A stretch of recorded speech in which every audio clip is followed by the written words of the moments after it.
ओम जयंती मंगला काली भद्रकाली कपालिनी दुर्गा क्षमा शिवा धात्री स्वाहा स्वधा नमोस्तुते। 8 अक्टूबर 2024 आज है मंगलवार का दिन और आज है नवरात्रि का छठा दिन। नवरात्रि के छठवें दिन अर्थात षष्ठी तिथि पर माँ कात्यायनी की आराधना की जाती है। और सबसे पहले बता देते हैं आपको कि माँ को आज शहद का भोग लगेगा और श्रृंगार में माँ को बिंदी चढ़ाएं। माँ आपके सभी मनोकामनाएं पूरी करेंगी। आज श्री दुर्गा सप्तशती का 9वां और 10वां अध्याय आप सुनेंगे। पाठ प्रारंभ करने से पहले आप सभी से एक छोटा सा रिक्वेस्ट है, वीडियो पसंद आए तो प्लीज लाइक कीजिएगा और चैनल को सब्सक्राइब कर दीजिएगा और कमेंट बॉक्स में जय माता रानी लिखकर अपना हाजिरी जरूर लगाइएगा। माता रानी आप और आपके परिवार के सभी जनों पर अपनी कृपा बनाए रखेंगी। आप इसी चैनल पर बने रहेंगे तो कार्तिक मास की कथाएं और पूजा विधि भी आपको सही समय पर प्राप्त होगी। हाथ में लाल फूल और अक्षत लेकर माँ का ध्यान कीजिए और श्री दुर्गा रक्षा कवच का पाठ सुनिए। मार्कंडेय ऋषि बोले, हे पितामह, आप हमें कोई ऐसा परम गुप्त साधन बताइए जिसके द्वारा मनुष्य की सभी प्रकार से रक्षा हो और जो अभी तक आपने किसी को बताया भी न हो। ब्रह्मा जी बोले, हे विप्रवर, इस प्रकार का साधन तो परम पवित्र एवं परम गुप्त देवी जी का कवच ही है। इसी से प्राणी मात्र का कल्याण एवं सब प्रकार की रक्षा होती है। उसे सुनिए। देवी जी की 9 मूर्तियों के नाम इस प्रकार हैं। प्रथम शैलपुत्री, दूसरी माँ ब्रह्मचारिणी, तीसरी माँ चंद्रघंटा, चौथी माता कुष्मांडा, 5वीं माता स्कंद माता, 6ठी माँ कात्यायनी, 7वीं मैया कालरात्रि, 8वीं माँ महागौरी और 9वीं सिद्धिदात्री। जो मनुष्य अग्नि में जल रहा हो, युद्ध भूमि में शत्रुओं के मध्य फंस गया हो अथवा घोर संकट से ग्रस्त हो, वह मनुष्य भगवती की शरण में पहुंच जाए तो उसके घोर से भी घोर संकट नष्ट हो जाते हैं। जो भक्ति भाव से देवी जी का स्मरण करते हैं उनकी सारी प्रकार से उन्नति होती है। हे भगवती, जो भी आपका स्मरण करते हैं निसंशय उनकी आप रक्षा करती हो। प्रेत की सवारी करने वाली चामुंडा देवी है। वराही महिष पर, ऐन्द्री हाथी पर, वैष्णवी गरुड़ पर, माहेश्वरी बैल पर, कौमारी मोर पर और लक्ष्मी कमल के आसन पर विराजमान हैं। श्वेत रूप धारण करने वाली वृषभ के वाहन वाली ईश्वरी देवी हैं। हंस पर चढ़ी हुई सभी आभूषणों से भूषित ब्राह्मणी देवी हैं। इस प्रकार अनेक प्रकार के रत्नों से विभूषित सभी योग शक्तियों से संयुक्त ये सब माताएं हैं। सभी देवी क्रोध युक्त रथों पर सवार होकर दर्शन देती हैं। ये शंख, चक्र, गदा, शक्ति, हल, मुसल, खेटक, तोमर, परशु, पास, कुंद, त्रिशूल, उत्तम, सांग, धनुष इत्यादि अस्त्र शस्त्र दैत्यों के शरीर नाश के लिए, भक्तों को अभय देने के लिए एवं देवताओं के हित के लिए धारण करती हैं। महान रौद्र रूप, अत्यंत घोर पराक्रम, महान बल और महान उत्साह वाली देवी, तुम महान भय का नाश करने वाली हो। तुम्हें नमस्कार है। तुम्हारी ओर देखना भी कठिन है। शत्रुओं को भय बढ़ाने वाली जगदम्बिके मेरी रक्षा करो। पूर्व दिशा में मेरी रक्षा ऐन्द्री देवी करें। अग्नि कोण में अग्नि देवता, दक्षिण में वराही, नैऋत्य कोण में खड़गधारिणी, पश्चिम में वारुणी, वायु कोण में मृगवाहिनी, उत्तर में कौमारी, ईशान कोण में शूलधारिणी, ऊपर ब्रह्मा जी एवं नीचे वैष्णवी देवी रक्षा करें। इसी प्रकार सबको अपना वाहन बनाने वाली चामुंडा देवी 10 दिशाओं में मेरी रक्षा करें। जया मेरे आगे की, विजया पीछे की, बाईं ओर अजीता, दाईं ओर अपराजिता रक्षा करें। उदोतिनी मेरी शिखा की, उमा मेरे मस्तक पर विराजमान, मस्तक की मालाधारी, मस्तक की भौहों की शशस्विनी, भौहों के मध्य में त्रिनेत्रा, नासिकाओं की जमघंटा देवी, नेत्रों के मध्य में सांखिनी, कानों की द्वारवासिनी, कपोलों की कालिका, कानों के मूल देश की सांकरी मेरी रक्षा करें। नासिका की सुगंधा, ऊपर के होठ की चर्चिका, नीचे की होठ की अमृतकला एवं जिह्वा की सरस्वती देवी रक्षा करें।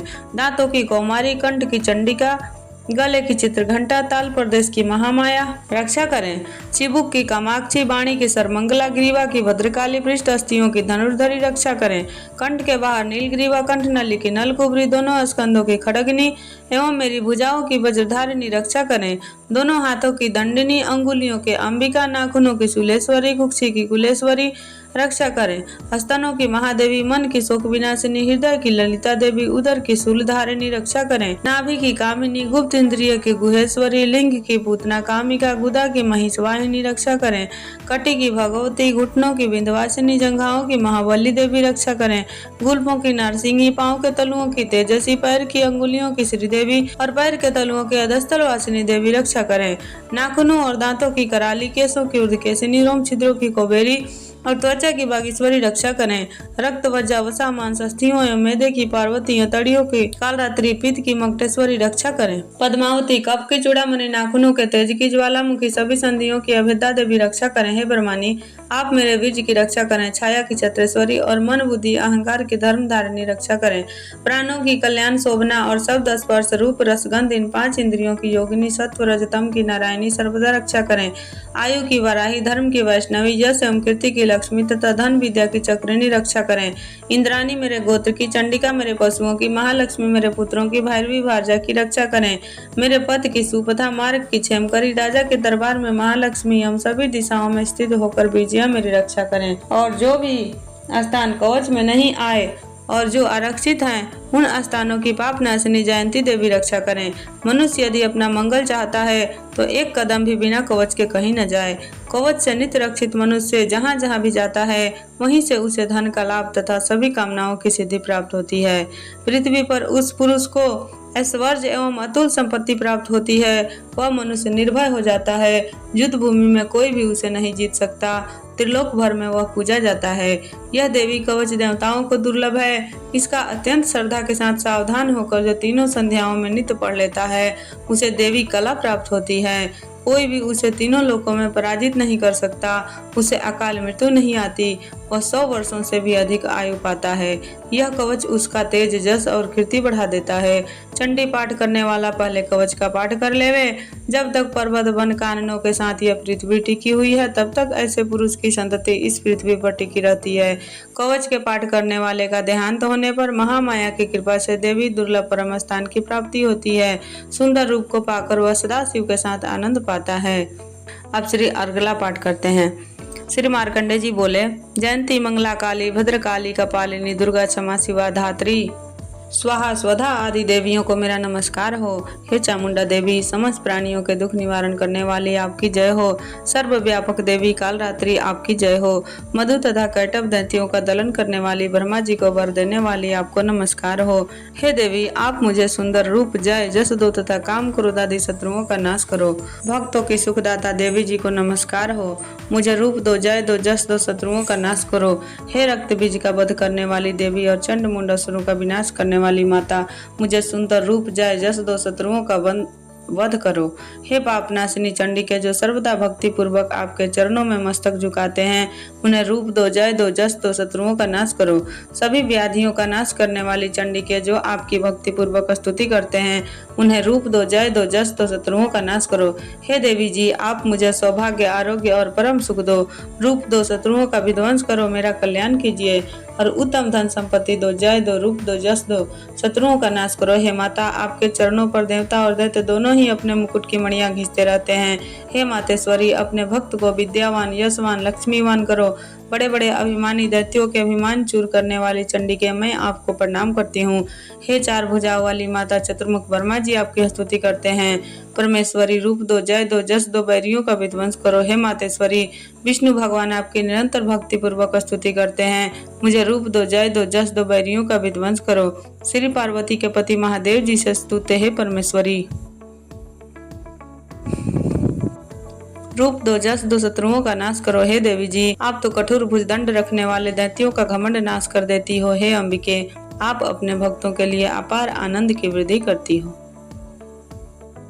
मुझे रूप दो जस दो शत्रुओं का नाश करो। हे मातेश्वरी जी आप मुझे वह पत्नी प्रदान करें जो मेरी इच्छाओं के अनुकूल हो और इस भयानक संसार रूपी समुद्र से तारने वाली हो। उत्तम कुल से उत्पन्न हो। जो पुरुष इस स्रोत का पाठ करके सप्तशती महास्रोत रूपी महास्रोत का पाठ करता है वह सप्तशती के जप से मिलने वाले वर एवं श्रेष्ठ सप्तशती के फल को प्राप्त कर लेता है। कीलक स्रोत पढ़ते हैं। श्री मार्कंडे ऋषि बोले, मैं उन भगवान शिव को नमस्कार करता हूँ तीनों वेद जिनके 3 दिव्य नेत्र हैं, जिनका शरीर विशुद्ध ज्ञान स्वरूप है, जो मोक्ष प्राप्ति के कारण है, अर्ध चंद्रमा जिनके मस्तक पर शोभायमान है, मंत्रों के साप एवं उत्कीलन आदि को समझकर पाठ करने वाला पुरुष मोक्ष पा लेता है। अतः इसका ज्ञान होना आवश्यक है। सब उच्चाटन आदि वस्तुएं स्रोत द्वारा पाठ करके सिद्ध होती हैं तथा भी जो अन्य मंत्रों का जप न करके केवल इस सप्तशती के पाठ मात्र से स्तुति करते हैं उन्हें देवी जी सिद्ध हो जाती हैं। उच्चाटन आदि प्रयोगों में उन पुरुषों के मंत्र, औषधि आदि किसी अन्य साधन की आवश्यकता नहीं पड़ती। बिना जप के ही उनके सभी उच्चाटनादिक कर्म सिद्ध हो जाते हैं। इससे लोगों को शंका हुई कि तब इनमें श्रेष्ठ कौन सा साधन है।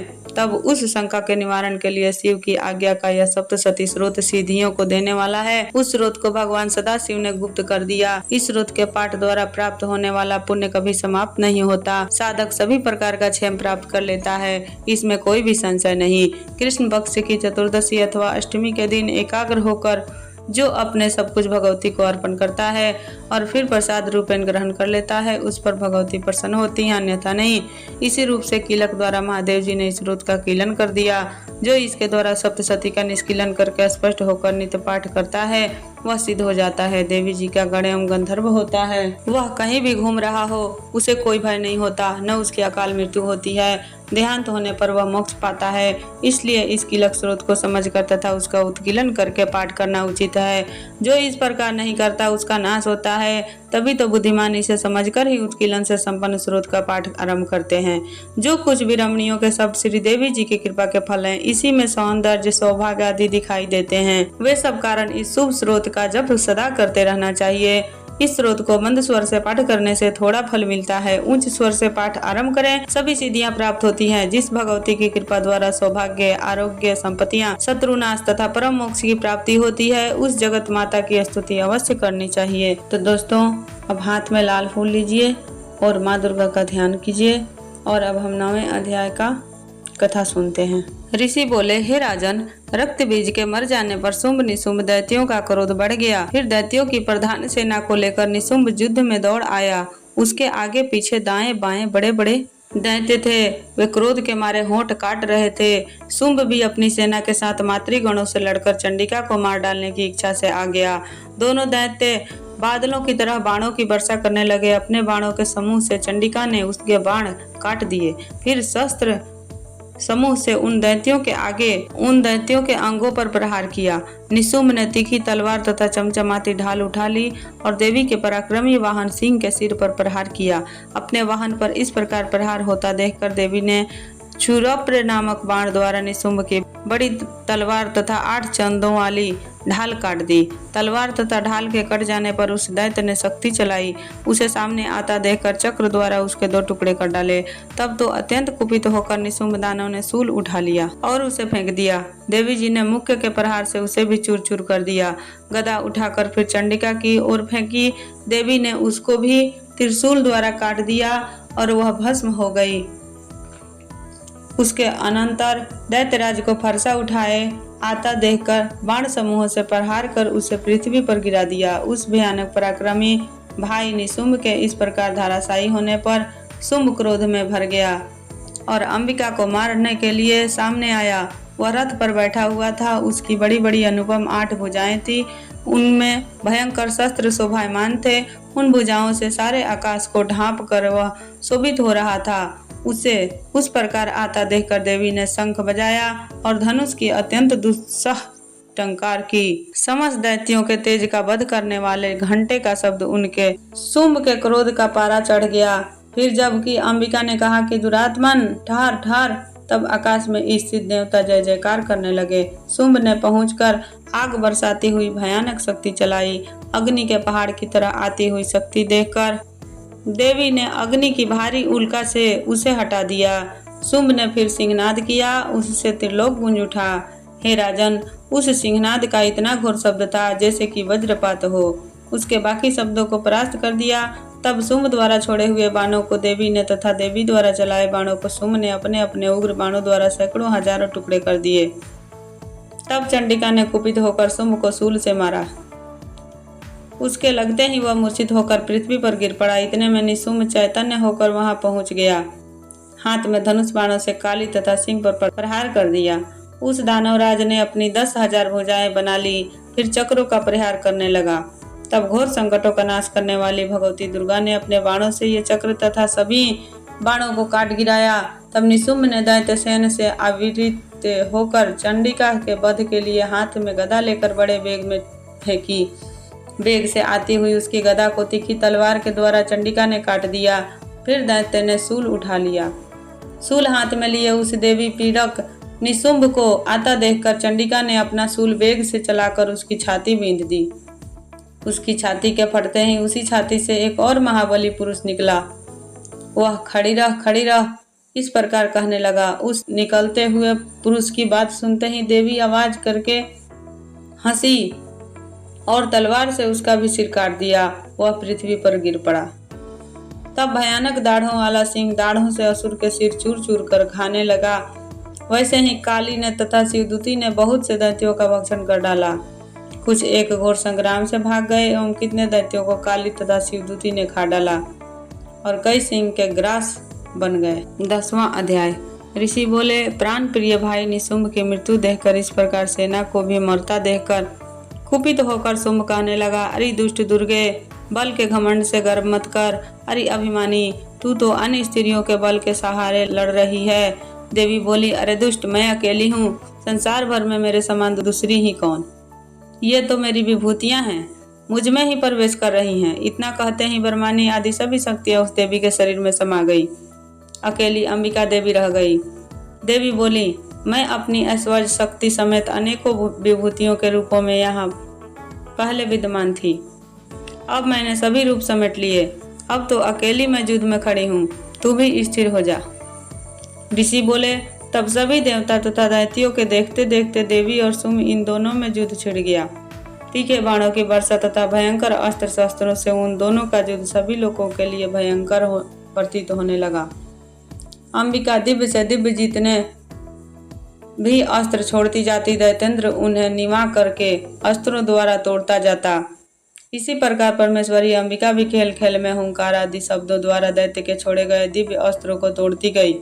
तदनंतर असुर ने सैकड़ों बाणों से देवी को आच्छादित कर दिया। तब देवी ने भी कुपित होकर बाणों द्वारा उसके धनुष को काट डाला। धनुष के टूट जाने पर दैत्येंद्र ने हाथ में शक्ति उठा ली। अभी शक्ति उसके हाथ में ही था कि देवी ने चक्र द्वारा वह शक्ति काट डाली। तब दैत्यराज ने तलवार तथा 100 चंद्रमा वाली चमचमाती ढाल लेकर देवी पर भागते हुए उसकी तलवार तथा सूर्य जैसी चमकती ढाल से अपने धनुष से छोड़े हुए तीखे बाणों से तुरंत काट दिए। रथ के घोड़े और सारथी को भी मार दिया। धनुष तो पहले ही कट चुका था। तब तो भयानक मुकदर लेकर अंबिका को मारने के लिए दैत्य उद्यत हो गया। आते ही उसके मुकदर को भी तीखे तीरों से काट दिया। फिर भी वह दैत्य मुक्का तान कर बड़े वेग से दौड़ा। जाते ही उस दैत्येश्वर ने देवी के हृदय में मुक्का मार दिया। देवी ने भी उसकी छाती पर एक चपेट जमा दी। देवी की उस चपेट के लगते ही वह दैत्यराज पृथ्वी पर गिर पड़ा। गिर कर भी सहसा उसी प्रकार उठ खड़ा हुआ। तब उछल कर देवी को उठाकर आकाश में स्थित हो गया। वहां से निराधार होकर वह चंडिका देवी के साथ युद्ध करने लगा। आकाश में उस समय दैत्य तथा चंडिका का आपस में घोर युद्ध हो रहा था। वह पहले पहल सिद्ध मुनियों को विस्मय कारक था। तब अंबिका ने उसके साथ देर तक युद्ध करते करते दैत्य को उठा लिया और उसे पृथ्वी पर पटक दिया। देवी द्वारा पटका हुआ वह पृथ्वी पर आकर खड़ा हो गया। मुक्का तान कर वह दुष्ट देवी को मारने की इच्छा से बड़े वेग से दौड़ा। तब उस दैत्यराज को आता हुआ देखकर देवी ने उसकी छाती में त्रिशूल भोंक दिया और पृथ्वी पर गिरा दिया। देवी के शूल से छत बिछत होकर पृथ्वी पर पड़ते ही उसके प्राण निकल गए। उसका गिरना भी समुद्र, द्वीप एवं पर्वतों के साथ सारी पृथ्वी को हिला देने वाला था। उस दुरात्मा के मरते ही सारा जगत स्वस्थ एवं प्रसन्न हो गया। आकाश भी बहुत ही साफ दिखाई देने लगा। पहले जो उपद्रवी मेघ उठ रहे थे तथा उल्कापात हो रहे थे, वे सभी शांत हो गए। दैत्य के मारे जाने पर नदियां भी अपने अपने मार्ग पर चलने लगी। उसकी मृत्यु होते ही सभी देवताओं के मन प्रसन्न हो गए। गंधर्व मनोहर गायन करने लगे, दूसरे बाजे बजाते, अप्सरागण नाचने लगी, वायु पवित्र होकर चलने लगी, सूर्य उज्जवल होकर चलने लगा, अग्निशाला की बुझी हुई आग अपने आप प्रज्वलित हो उठी, सभी दिशाओं की भयंकर आवाजें शांत हो गई। अतः 10वां अध्याय समाप्त हुआ। जय माता दी।